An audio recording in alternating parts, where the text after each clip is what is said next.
airport that I have ever departed from. So this is Devil's Lake Regional Airport here. You can see behind me, and there's like not a terminal thing, so it looks more like your uncle tells you he's gonna take you up in an airplane, and you arrive somewhere, and it's like, you know, there's a couple hangars. I saw that around here, and thought surely there will be a little bit more of a terminal. I haven't seen any planes that are big enough to go to Denver in, but you know, life is all about experiences, right? So I did grab a mask because I knew that that would be a requirement. Put it in this pocket. Okay, well, I'm going in. I don't really know which door I gotta go in. We'll figure that out. I don't know if this airport they tell you to show up an hour early, but that was a fantastic experience. I have 2 kiosks, got my boarding pass here right away. So now I'm headed, I think, through security, but I'm not sure if I'm going through security or I've already arrived. So,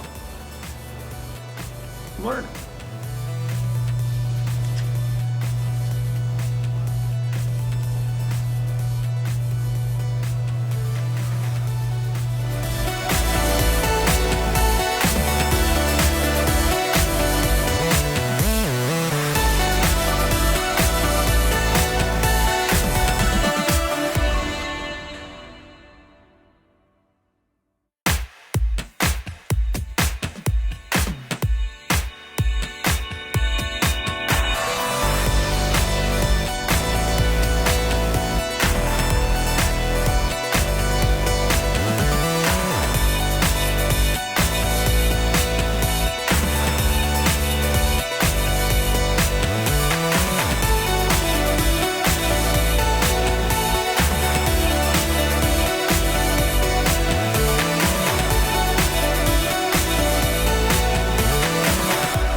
Recorded all of that the wrong way. So we're on B84.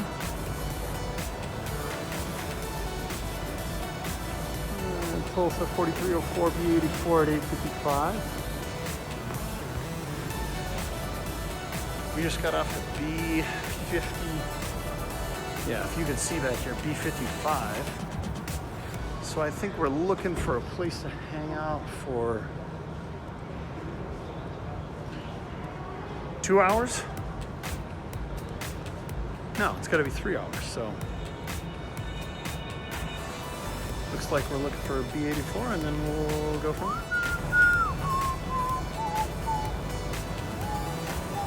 Attention in the concourse, this is the last call for direct flight fortune.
course this morning. Jake, can you give us a breakdown of like maybe some of the highlights of the course? You've been here longer than I have. You were here yesterday. Kids got to see the course. Yeah, it's a very narrow course. There's a lot of different obstacles. There's some gravel. There was some wet cement yesterday. There's some concrete. There's 2 long jump runways and 1 pole vault runway. Let me ask you this. How far into the race does it really narrow down? Do you have any idea? Well, From the start to the first kind of narrow so it's probably the first turn's about 600 meters in. It's a sharp left turn. And then they follow back behind here, and then about right over there is the first bridge. Yeah, and like most of this, so you got a third of it you can see behind me is just like athletic fields at this high school here, and then we've got a lot of the other part of the race occurs back in the woods here, which goes back to some tennis courts, loops around over to the other side, but then back out into the open area. So it'll be interesting to see, you know, how much of what you do in the first third of the race really dictates where you are and your ability to move up during the rest of the race. Yeah, I mean, the spots to pass are few and far between, so when you got a shot, you better take it. It'll be interesting to see the pace of the first K. Yeah. How fast people go out trying to get to that first bridge. 'Cause that first bridge is about maybe 4 feet wide. And that's what I'm anticipating. People get out hard to kind of settle in. So very similar to what you would find, like maybe not the quality, of course, that you would find at a national championship or regional championship, but same style of race where, you know, traditionally at those type of championships, it is get out hard, settle down, and then just survive the rest of the race. So very interesting atmosphere for us here in North Dakota at the Summit League Championships. For me and Jake, that's probably it. Yep. We'll see you after the race.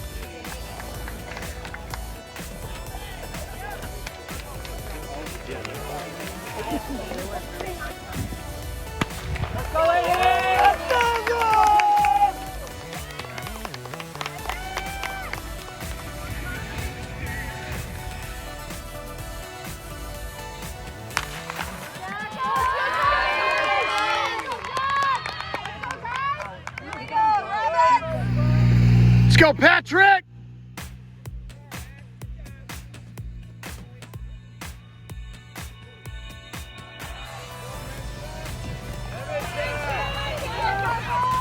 So we don't need to eat. Jake is trying to explain the plans to these people behind us.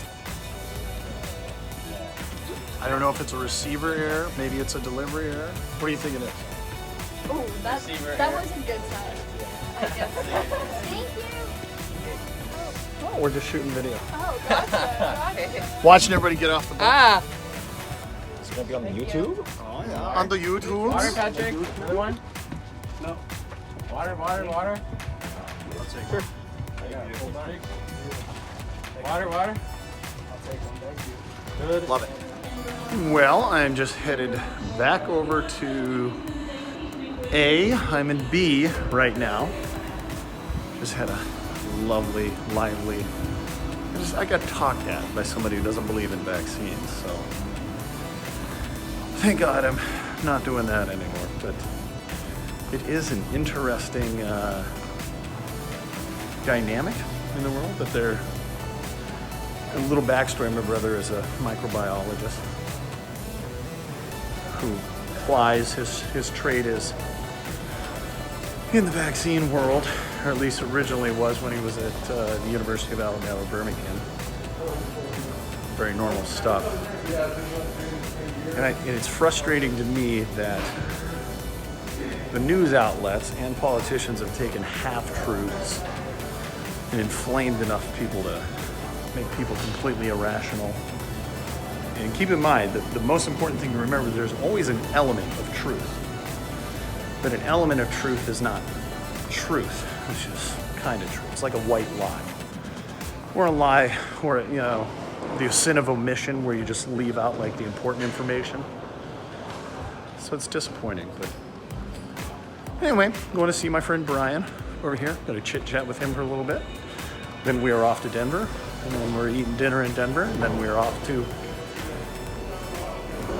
Jamestown, North Dakota for 15 minutes.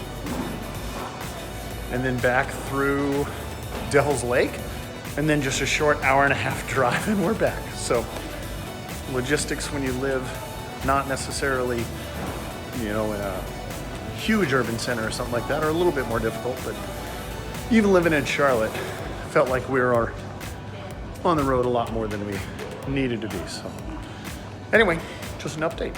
On to the last flight.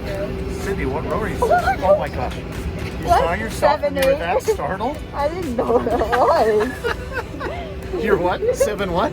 7-8. Oh God. I have to sit next to you this whole flight? You're not allowed to talk over flight. Are you? Currently stuck on the plane because there's no ramp. Is that correct? Yeah. So we're waiting for a ramp in Devil's Lake to get off the plane. I'm pretty sure if they open the door I could leap down onto the concrete, but they won't let me do that for liability reasons. So it'll probably be midnight before we get off of this flying death trap. Right? Yeah. And then you guys have to take a bus back. I get to drive. So you can actually snooze the hour and a half back to Grand Forks. Yeah. Hour and a half. And gang, this is my first time at the Devil's Lake Airport. The wind is blowing very strongly out there. I'm not so sure that you'll want to wait outside to get your green tags. I'm sure if you go into the terminal, they'll bring them in there for you. But right now, they did say they'd have them outside. Phenomenal. Phenomenal. All right, well, I didn't check anything underneath, so I just brought my backpack.